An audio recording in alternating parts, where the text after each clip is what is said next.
Please be seated. And Peyton and Zoe, would you come on up, please? I want to talk to you a little bit, and I think everybody else might listen in. But you can sit here. Thank you. So I'm going to tell you a little story, and it goes like this. When I was in college, I think I was a freshman in college, so I was only 18. But there was one student that was what we thought of as an older student. She had some kids, and she'd come back to college to try and get her degree. Oh, good, there's so-and-so, too. And I think she was over 30 years old. We thought she was quite old. And George is here, too. But she told me a story about one of her kids. And her son was about 5 years old, and he was a terrific kid. He was very well behaved, and he loved to participate in things. He was just great. But when they would go and visit her dad, that was his grandpa had a nickname for him, and he used to call him Grandpa's naughty little boy. I think he just thought it was a cute name. But guess what happened? What do you think happened whenever he went over to his grandpa's house and his grandpa said, "Oh, there's my naughty little boy"? What do you think he did? Yes, he did. He was so naughty when he was at his grandpa's house. He would do all kinds of things he never would have done at home. And his mom just thought, well, this is kind of interesting. It's almost like if he's going to be called naughty, he might as well live up to that name. And so she took her dad aside and she said, I think we need to change the script here. I think you can't call him that anymore. Would you please think of a different nickname? And the grandpa said, oh, okay. So he did, and it made all the difference. Because sometimes we live up to what we're told, right? I think that is very common for a lot of people, and sometimes we even live up to the voices we have in our own head. Sometimes even grown-ups have voices in their head that tell them that they're not good at this or they're bad at that, and sometimes that can become true, even if it's not really supposed to be true. So it's really important to be careful what we say to other people and what we say to ourselves, because it can really affect our behavior. And you may be wondering why I'm telling you that story. Any ideas? It's because of what Jesus said in the reading that we just heard. Deacon Joe read. Jesus said, "You are the salt of the earth." Did you know you are salt? And Jesus also said, you are the, what do you think? The light of the world. You are. So Zoe, you are the light of the world. And Zoe is the light of the world. And even George is the light of the world. And so is Peyton. And so is Don and Anna and Vivian and Fred. We're all the light of the world. And Jesus didn't say, you know, you have the potential to become the salt of the earth and the light of the world. Jesus didn't say that. He said, you are. This is who you are. So that's kind of an interesting thing to say. Let's just take a minute and think about what those things do. Do you know what salt is good for? What? Yeah, it adds flavor to things. And some things, like pretzels, there's a lot of salt on the outside, and you really taste the salt. But a lot of things, you don't really ever think about salt. But I don't know, if anybody in here has ever baked a batch of cookies or quick bread and forgot the salt, it doesn't taste right. It doesn't even taste, it tastes plain, but it's like something's not right. And sometimes you wouldn't even know. You're like, this just doesn't taste right. Because it's not supposed to taste salty, but without the salt, it just tastes kind of funny. So salt is really important. Salt has a lot of properties, actually, but if you are the salt of the earth, you are able to add that little bit that makes everything right. Right? And what about light? What is light kind of important? What do you think? Yeah, it's hard to see in the dark, isn't it? Yeah. Right, some animals are nocturnal and they have special eyes to see in the dark, but humans are not. No. So we need light. We need light to see. Sometimes light, if we are light, we can help others see, right? And we can help others see God when we are shining and we are happy and we are doing good things to help other people. That's the light of Christ showing through.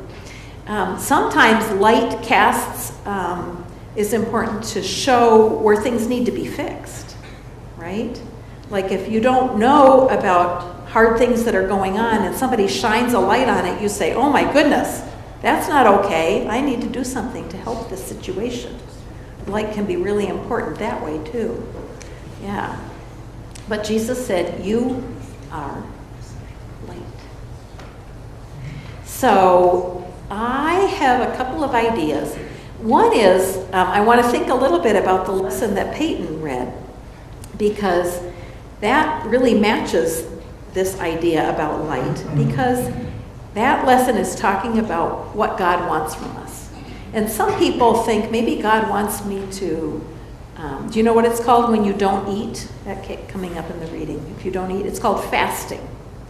And sometimes people fast as a way of praying or a way of trying to be closer to God, and that's okay, but God is saying, if you do that, but you're still mean to other people, that doesn't help, right?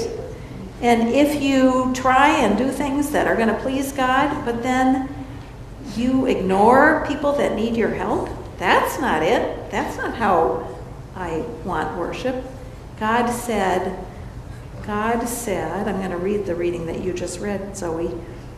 He says, do you think the Lord wants you to give up eating and act as humble as a bent-over bush, or dress in sackcloth and sit in ashes? Is that really what he wants on a day of worship? I'll tell you what it really means to worship the Lord. Remove the chains of prisoners who are bound unjustly. That means they shouldn't be locked up, but they got locked up. And free those who are abused. Share your food with everyone who is hungry. Share your home with the poor and the homeless. Give clothes to those who need clothes. Don't turn away your relatives. Then your light will shine like the dawning sun, like the bright sun of the morning. So here is a little challenge for you and actually everybody. And that is that I think knowing that we are salt and we are light can help us change our behavior in a way. Just like that boy who stopped being called naughty and started becoming good, he became good. And sometimes we need that reminder. We need to remember that we have Jesus, the light of Christ in us. So what we might try and do, and I'm kind of give you this challenge for Lent, which is coming up in less than 2 weeks, and that is to keep a journal. I'm actually going to give you a journal for Lent, and we can write down every day. You can start before that too, just to get some practice. But every day, write down when in that day you were light. And when in that day you were salt. When did you add something that made it better for everybody? When did you do some of these things, sharing your food with someone who was hungry? When did you do something that helped somebody and helped them understand how loving God is because of how loving you are? And you know what? You don't have to be grown up to be a light. You don't even have to be 1-year-old. Babies are lights. Did you know that? And some of you, like I watch Zozo every time when I give her communion. I wish everybody in the room could see the smile that lights up her face. It is truly God's light, and it ministers to me every Sunday. Yeah? and Maurizio too. Yeah? And when Zoe and Peyton read, isn't that light to all of us? Oh my goodness. It is the greatest gift that you give us when you do that. It is. And when Peyton sings in the choir, so it's things you do at church, but it's things you do everywhere you are, right? Yesterday I went to the installation of the new dean of the cathedral, and the preacher had this line, which I thought was great. She said, "God is in the building." Wait a minute. Oh, shoot. I can't do it. God is still in the building. No, I can't remember. But we need to go out of the building and take God with us. I'll get the right line. Yeah, and now it's on Zoom for all posterity, so there we have it. Don't you just love that? Anyway, so it's not just in church, it's everywhere we are. Can you start thinking of some examples of when you might be light in the world? Yeah?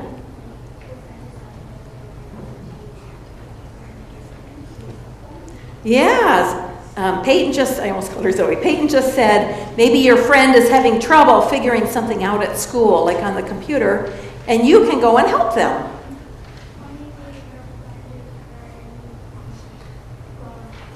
Yeah, or maybe your friend is hurt, and you go and help them. Yeah, because you can show your mommy how much you love her? Yes, exactly. Yeah. So when Lent comes in a couple weeks, I'm going to have you come up every week, and I have a little present for you each time. But I'm also going to give you a journal, so you can write down, or you can get some help writing it down if you need to. And we're all going to really think about how we are salt and light. And I think that's going to help us fulfill that. So I'm going to tell you one more thing. I have a friend. His name is Mark. And whenever he sends me an email, you know what he writes? He doesn't write, "Dear Julia," or "Hi, Julia." He writes, "Julia of God." And every time I see that, I sit up a little straighter and I think, that's me. I am Julia of God. And I was kind of proud of that, and I thought maybe he thought I was really special. And then I talked to another friend, and he said, "Oh, he always writes Ernesto of God." And I said, "Oh, okay." But you know what? It still made me feel special, because it is true that we are all children of God. We are salt, and we are light, and we are Zoe of God, and Zozo of God, and Peyton of God, and Glenn of God, and Teresa of God, all of us. And so if we remember who we are and what we are, maybe that'll help us live into those names. Okay? Thank you so much for your help. You can go back.